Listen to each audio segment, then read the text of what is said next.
so daggone loud. But good morning. Actually, I want to do something. Everybody at attention, stand up.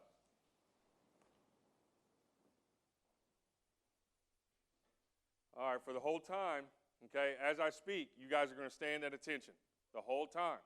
All right, can you guys do that? Hello, can y'all do that? Nah, man, I'm just kidding. Y'all sit down, man. I ain't making y'all do that. Man, I ain't making y'all do that. Man, look at I'm just messing, man. I'm not gonna do that, man. Just a little icebreaker for that. But I do want to thank you guys for the opportunity. You guys just don't understand what this means to me. This is very, very important to me, and I want to thank the people who had their hand in letting me have this opportunity today. A little bit again about me. My name is Charles Trumbo. I was born and raised in Lexington, Kentucky.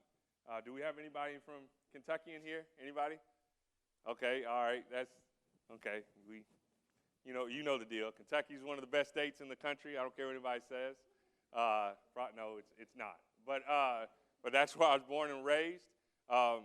Like your commander said, I went to the I started here in 2007, 2005 actually. I graduated in 2007, and I went to the University of Georgia. And like you said, I'm getting my master's in public administration from Georgia College and State University. Now, I did get my bachelor's from UGA in agriculture. Now, you guys are probably wondering, agriculture, why would you do that? Ag, honestly, was kind of my second love in life. I really wanted to, out of high school, I wanted to go to Georgia Tech, and I wanted to do my career in IT. And I guess that's kind of the little inner nerd that's coming out in me. In fact, I can prove that because I've got Marvel socks on. If any Marvel fans in here, Hoa, any Hoa? Okay. But that didn't happen as planned. I never really intended to be in a career in agriculture, and originally, like I said, I wanted to be in IT. I wanted to be in computer science, and I wanted to be in engineering. But also, really, my ultimate goal, when I was a football player here, which was a dream of mine, and I know every football player in here has that dream, is I wanted to play professional football. Well, guess what? That didn't happen. So one of the lessons I want to talk to you guys about today is, your plans change in life, and that's okay. It's okay that your plans will change, okay? And honestly, if I had a topic for this speech, it would be, your career and life after college, from after GMC or Naval Academy or whatever you decide to do. Right after high school, when you graduate, you don't automatically know what you want to do for the rest of your life. You don't have to know that, and that's okay. Nobody really, hands up, does anybody know what they want to do right now? Do they have a plan and goal or anything like that in life? Hands high. Okay, that's good. That's good. But if you do, that's wonderful. But don't be discouraged. If that plan doesn't work out. It's okay that your plans don't go as planned. That's part of life. That's part of life's journey. Like I said, I didn't think I was going to be in agriculture. I did not think I was going to do that. But now, I figured out in life that's one of the best career choices I've ever made in my life. Now, which brings me back to agriculture. How do you go from wanting to be a professional football player to working in the field of agriculture? And I'll be honest, like I told the cadets last night at dinner, I kind of wanted to hide that from people. I didn't really let people know that I wanted to be in agriculture, because the first thing people would say about me is, oh, he wants to be Farmer Brown. You know, that's what everybody thinks when it comes to agriculture. Well, that's not all it. If it wasn't for agriculture, you guys wouldn't have those nice Class A's and those black jackets and everything on right now. If it wasn't for agriculture, you guys wouldn't be eating that great food in the mess hall. That's not. Hey, that food's good. Don't knock it. All right, it's good. It was good. It's good now. It was good back in 05 to 07 when I was here. But you know, the academic advisors from UGA, you know, they were kind of hesitant on me, because when I told them that I wanted to, or when they asked me for my interests on what I wanted to do or what I wanted to major in, I told them, you know, right from the get-go, I wanted to do computer science. Well, they looked at some of my transcripts and they said, I don't think we can do that for you. I don't think that'll be your best interest going forward. And I'll be honest, majority of it was because of my ACT scores and my grades. So I decided to go with my second love, which was agriculture at UGA. And like I said before, that's one of the best things that's ever happened to me. I took a leap of faith, like I said, going into that program, and again, it's one of the best things that's ever happened. You know, I learned so much about the importance of agriculture. Again, like I said, if it wasn't for agriculture, you know, you guys wouldn't be able to eat or have those good ribeyes. And who eats ribeyes, or who likes steak in here? All right, good. If it wasn't for agriculture, you wouldn't have that at home or wherever you eat it. Or if you go to Longhorn Steakhouse here in Milledgeville, you wouldn't have that if it wasn't for agriculture. Agriculture is very important in the world, and I've realized that as my career goes forward. You know, another lesson I want to tell you guys about: don't be afraid to explore new things. It's okay to experience and explore new things that you're not used to.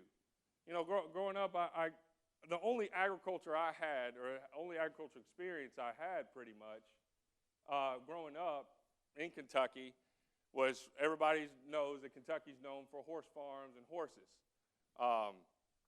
In fact, people up there in Kentucky, they worship horses.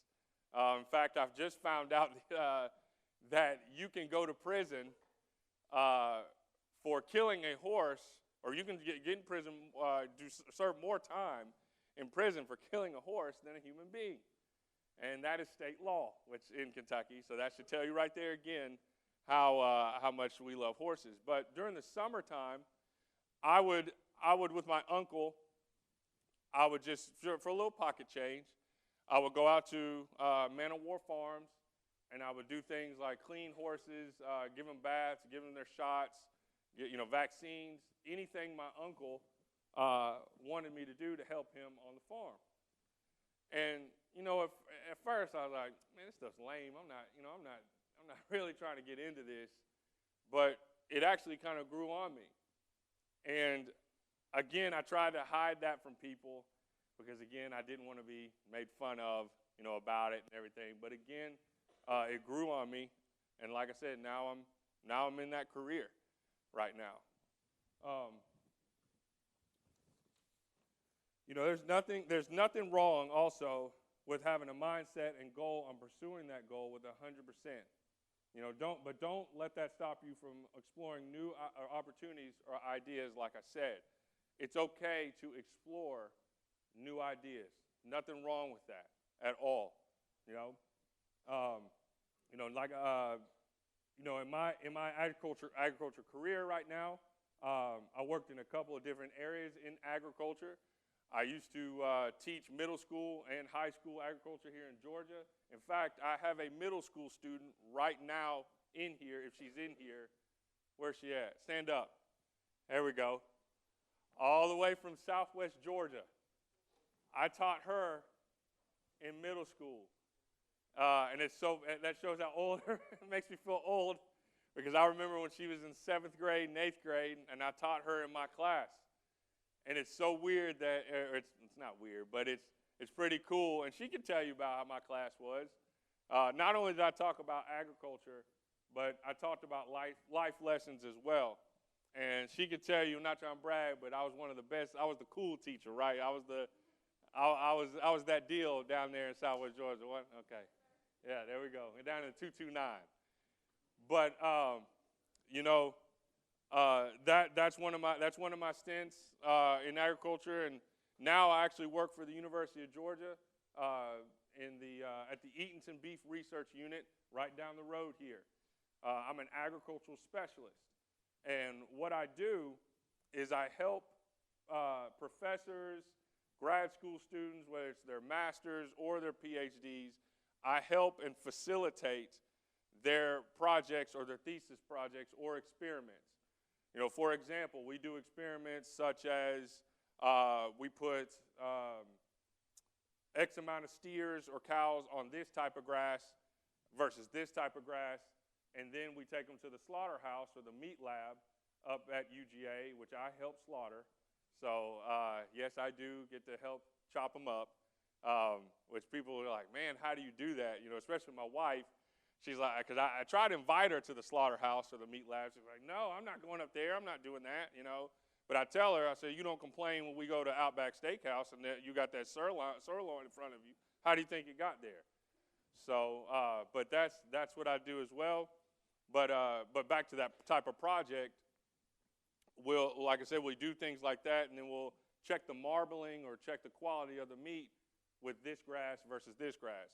So that's the type of stuff I do with the University of Georgia. And I've been there for 5 years now. In fact, I left teaching and came to the University of Georgia. I'll be honest, my wife wasn't too thrilled of being far away from her family down there in Southwest Georgia. Do we have any 229 people in here besides? Do you have any? Raise your hand. Where are you from?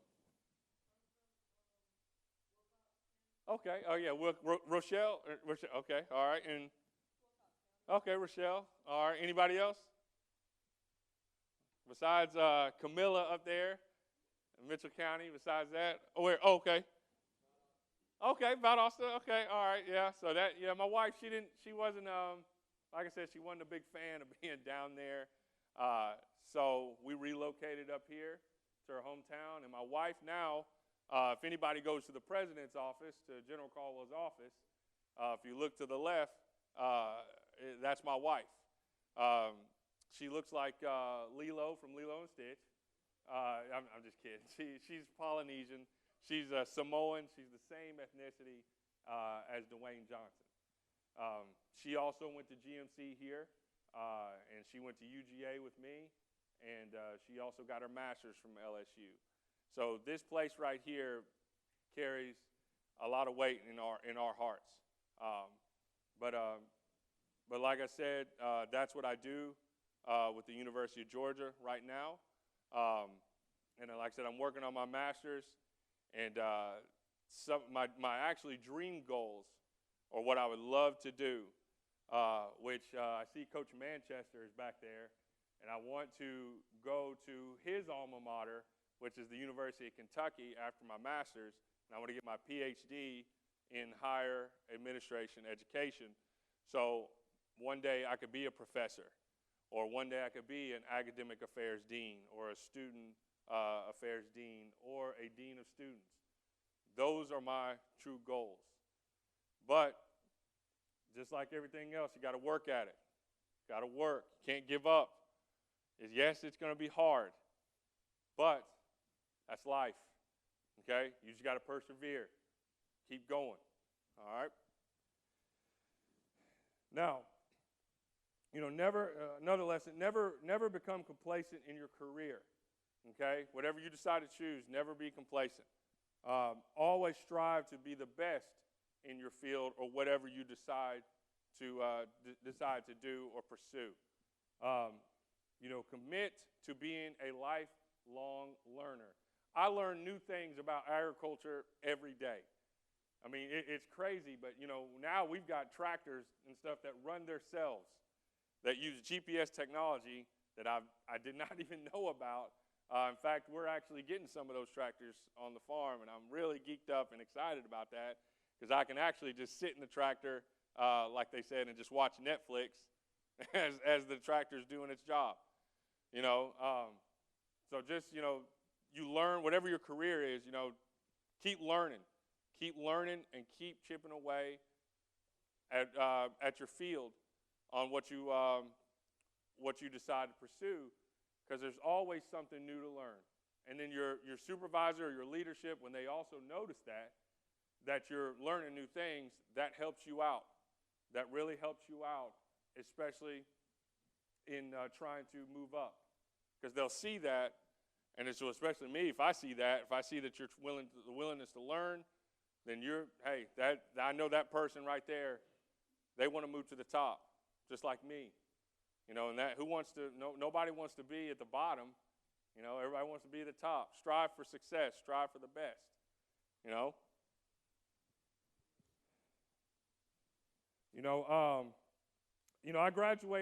I graduated my bachelor's 10 years ago.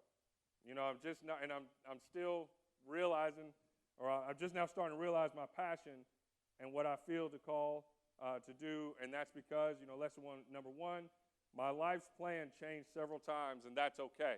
It's okay that your life plans are going to change. That's fine. That's a part of life's journey, okay?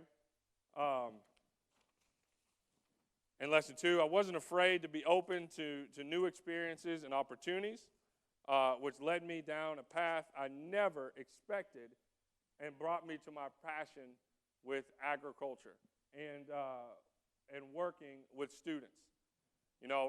What I do too right now, I take local kids, especially the student athletes, in the local areas, Putnam County, in fact, some of the GMC prep kids, Wilkinson County, Sparta or Hancock Central. What I do, I take some of the kids and I've done this since 2011.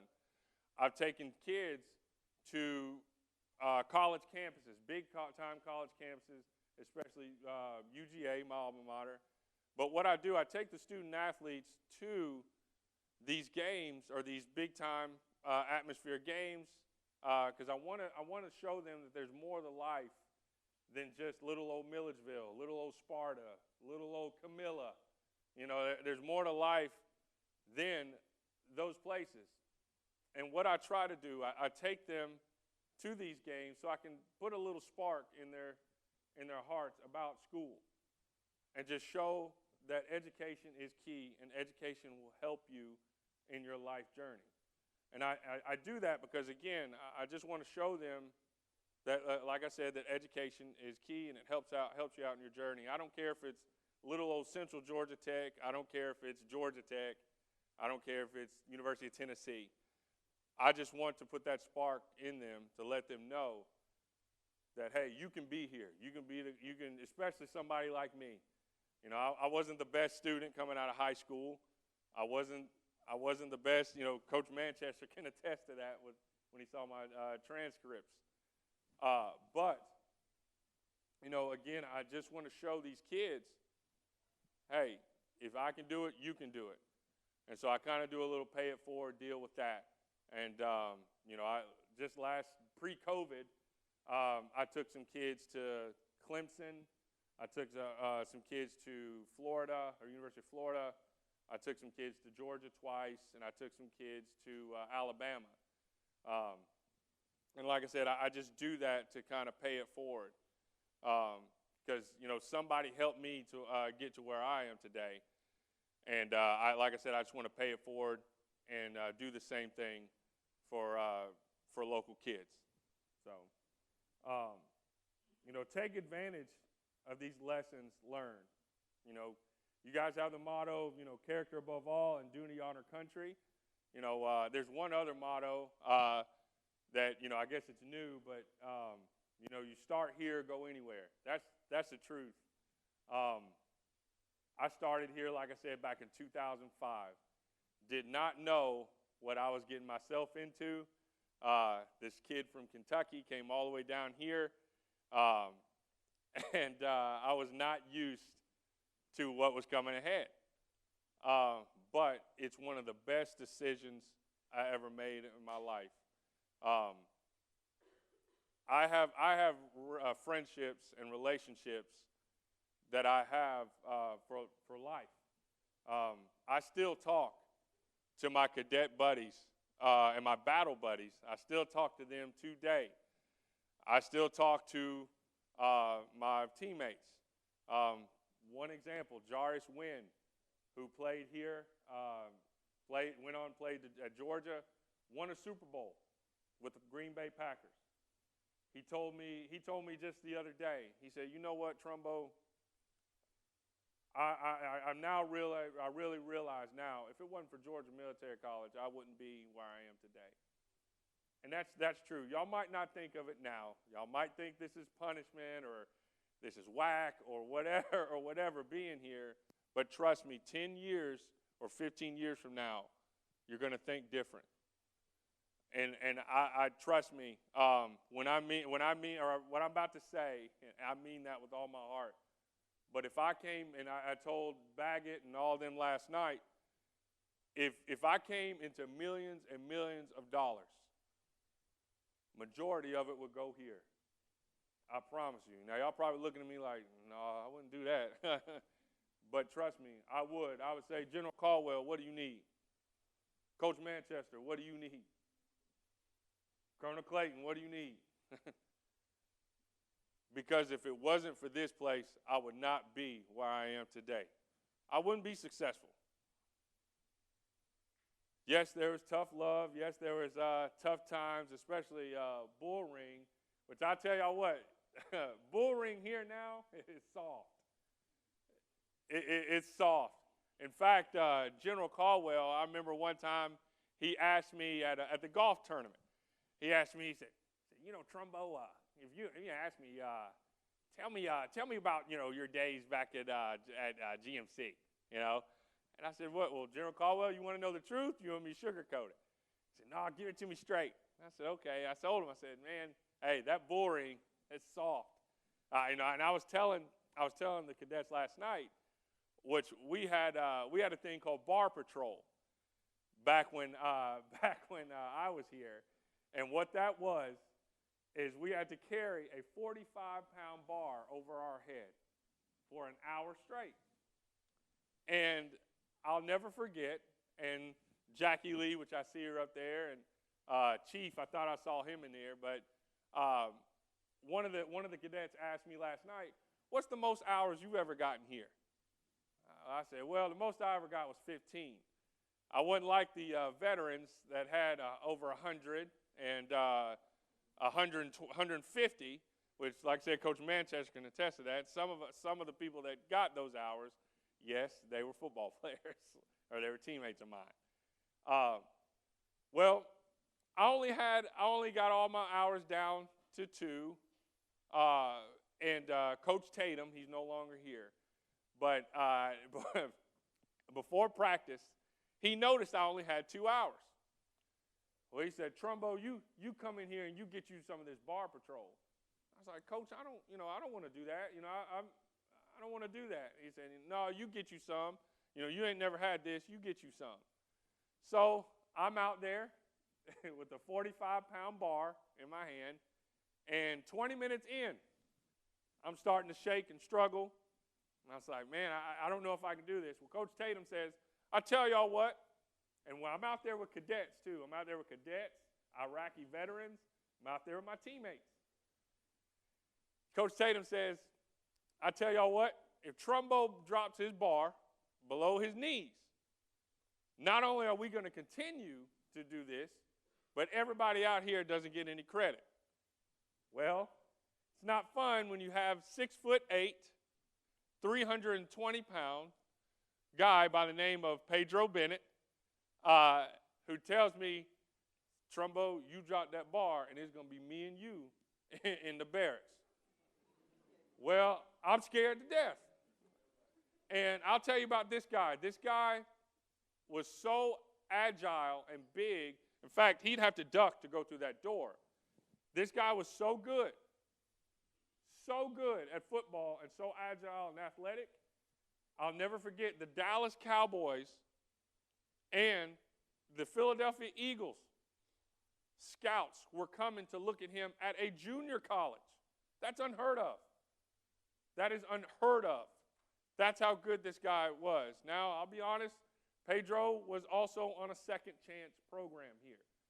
In fact, he got into a little trouble in Alabama, in Montgomery, Alabama, where he's from. And he was already here on a second chance program. So, by a federal judge, in fact. But, like I said, back to the story, he scared me to death when he told me, hey, you drop that bar again, it's going to be me and you. So I'm still struggling. So our quarterback, or one of our quarterbacks, we called him Mike Vick because he was agile and he was just like Michael Vick. Coach, what was his name? I forgot. Kelvin Todd. There we go. Thank you. Kelvin Todd was his name. He had over 100 hours. So he was used to bar patrol, and he was about 130, 120 soaking wet. He was tiny and skinny. He comes over to me as I'm struggling with the bar. He said, I got you, Trumbo. Holds his bar, or holds my bar with his hand, and I'm holding it too, and he's holding his bar at the same time. So, we had things like that. We also had another form of bar patrol to where we would go around the football field down there at the practice football field down the bottom, and we would have to, the same thing with the bar, we'd have to go around each corner. And when we went to each corner, we pressed it 25 times. And if we dropped it below our knees, not only did we have to continue, but that credit didn't count. Now y'all might think, man, that's wild or crazy. But I tell you what, if I could snap my fingers like Thanos, which anybody gets that reference, but if I could snap my fingers and go back, I'd do anything to come back here. I met my best friend, now wife, right there out there on the out there on the flagpole area. And in fact, I can tell you a little story of how we met. I was out there dressed in my Class A's, like some of y'all, and I was walking to the OCB, or actually the cafeteria, and she was walking to class. And I looked at her, smiled, said, "Hey," she smiled at me, said, "Hey," and I walked and I said, "You know what? I'm gonna go talk to that girl. I'm gonna go talk to her." So I do one of these, and go talk to her in the OCB. Well, she's standing there waiting for class, and I come up to her and I said, "Hey, my friend wants to know your name." And she said, "Well, who and where's your friend?" And I said, "Oh, he's in the computer lab right over there." Well, and I said, "Well, let me go get him. Let me go get him." There's not a soul or there's not a person in the computer lab. So I go in there and I said, "Man, man, that's smooth, Charles. That's CT. That was smooth. That's great. Good job." 20 seconds later, I come back out and I tell her, actually, that friend was me. And ever since then, now she was my girlfriend, now wife, and she's the best thing that's ever happened to me. The main point I want to tell y'all about that is not only did I meet my best friend here, but I met my life companion here. Sorry, I'm getting a little emotional. Sorry, but I apologize. But, the main point with that is that, you will have, again, friendships for life here. Whether it's your cadets, buddies, your battle buddies, your teammates, it don't matter. I promise you, 15, you might not think about it now, but 15 or 20 years from now, trust me, you will still talk to your teammates and your battle buddies. Now, I want to thank you guys for allowing me to come here today. I hope you got something out of that. I appreciate it, and if you guys have any questions, let me know. Or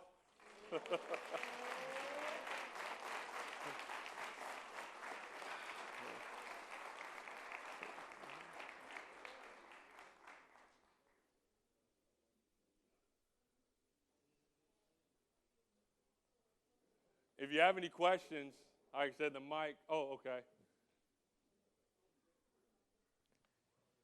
Hello, I'm Cadet Michaela DeGeneiro from North Carolina. We talked last night.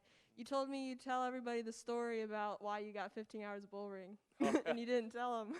Okay, so that's right. I forgot about that. Because it's a good story. So I got 15 hours of bull ring. In fact, that's the most I've ever had here. And the reason why I got that is because I didn't travel with the team up to New York, and they lost to a team, or we lost to a team that we shouldn't have lost to. And so I decided, I said, man, I'm gonna try to boost everybody's spirits up, the team, the cadets, everything like that. And at the time, I had rank. I was a first sergeant, and First Sergeant Swint, which I know he's still here, right? Okay, yeah. Yeah, that guy. But he noticed that I wasn't at my post, and we used to do our what's it called, recall formation, everything out here. Well, it was Sunday. We were getting ready for study hall, and all the cadets, everybody were all together. Well, again, like I said, I wanted to boost everybody's spirits. Well, I decided to go put on a tight Spider-Man outfit. In fact, Jackie Lee knows about this as well. And I dressed up as Spider-Man, and I jumped on the wall back there, and got in a crouching position and was doing one of these, acting like I was Spider-Man. And First Sergeant Swint didn't know what to think. He said, he's like, I don't know if he still talks like this, but he's like, "Come down here, you," like that. And I just shook my head, I didn't want to talk, because if I talked, everybody knew who it was. Well, he started freaking out, and he was like, I'm going to call the campus police, or I'm going to call the local authorities. You, if you don't get down here, you. And I just kept, acting silly and doing kicks and all that, and acting like I was throwing web, and everybody was just laughing. Well, I could tell on his face it wasn't funny, and so I decided to jump behind the wall and run up and jump at attention at my spot, at my post, and I took my mask off, and everybody started busting out laughing even worse. Well, Colonel Beer, who was the commandant of cadets at the time, he called me in, and he said, "Trumbo, I agree. I like what you did. That was cool. But next time you got to warn us, because you could have been one of these local crazies here in Milledgeville or something, and we didn't know that. So next time, tell us what you're going to do." And I said, "Oh, okay, that's all right. That's cool." Well, I was about to walk out. He said, "Well, I got to punish you for it." I was like, "What? What do you mean?" He said, "Yeah, I got to hit you with 15 hours." I said, "Dang, man, well." He said, "Oh, by the way, when you do bull ring, you got to dress up in that Spider-Man outfit and march out here with the cadets." So, I had to do 2 sessions, and, all the prep school kids, they looking at me, and they laughing, taking pictures, and all that, because I'm out here. And even the prep school principal that's right here, she remembers it, Miss Pam. She remembers like it's yesterday, because the kids, they would all come up to me and say, "Man, you were that guy, you were Spider-Man." But that's why I got the 15 hours. So, any more questions?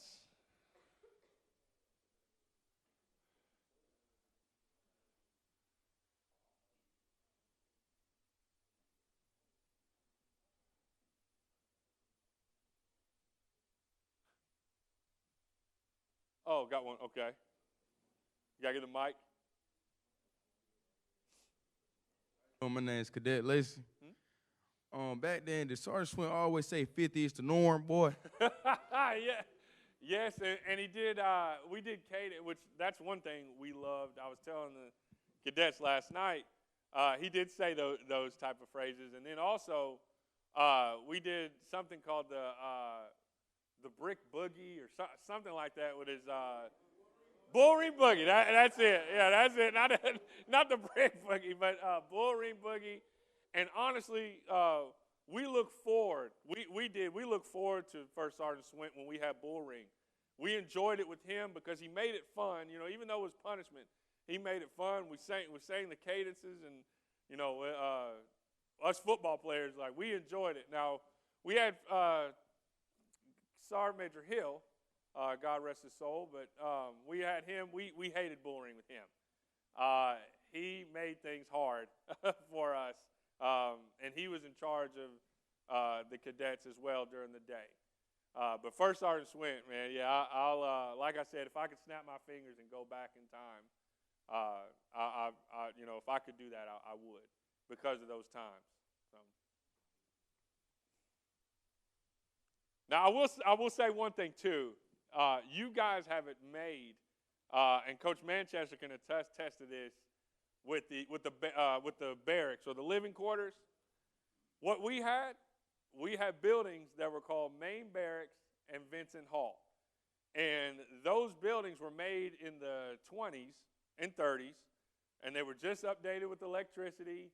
Our AC during the summer times and hot Georgia times was a box fan. That's all we had. We didn't have AC or we actually kind of didn't have heat. It was just so, I guess the building was so old it just trapped heat. But, yeah, you guys haven't made, and I'll be honest, I don't think some of y'all would like it if y'all had to spend time in Main Barracks or Vincent Hall back in my day. In fact, we had a bunch quit because they couldn't take it at Main Barracks and Vincent Hall. So y'all honestly, y'all got it made in my opinion. So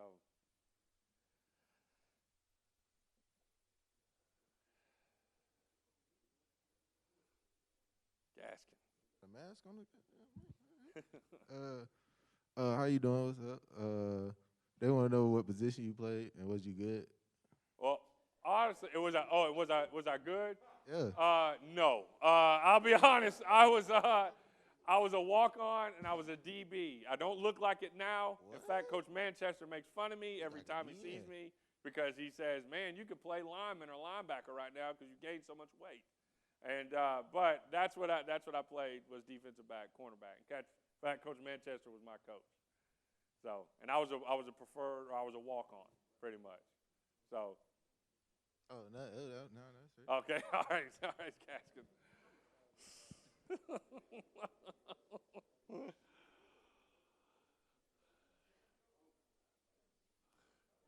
Yes. Cadet White. Speak up, White. Speak up. Cadet White. You know how you say you play football, right? Hmm? So you ever got hit so hard like you want to quit? I know, but during scout team, there were times where people like Big Sam, I know Coach remembers him from South Carolina, was 5'11", 280-pound running back, and he ran, and then also Big Baby from Thompson, Georgia. He was also 6 foot, about 260 pounds. And yes, there's been times when I was on scout team where, yeah, they cleaned my clock, and there were some times I said, man, I don't want to go back in. You know, I just let somebody else have it. So yes, I can attest to that. So.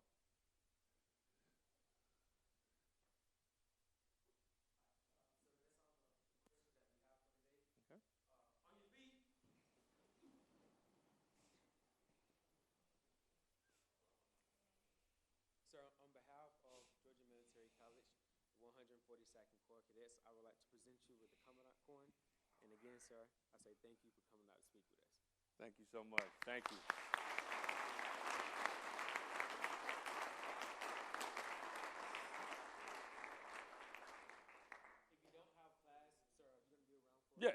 Yes. If you don't have class and you have any more questions, you can stick around and ask some more questions. Other than that, you guys are dismissed. Take care.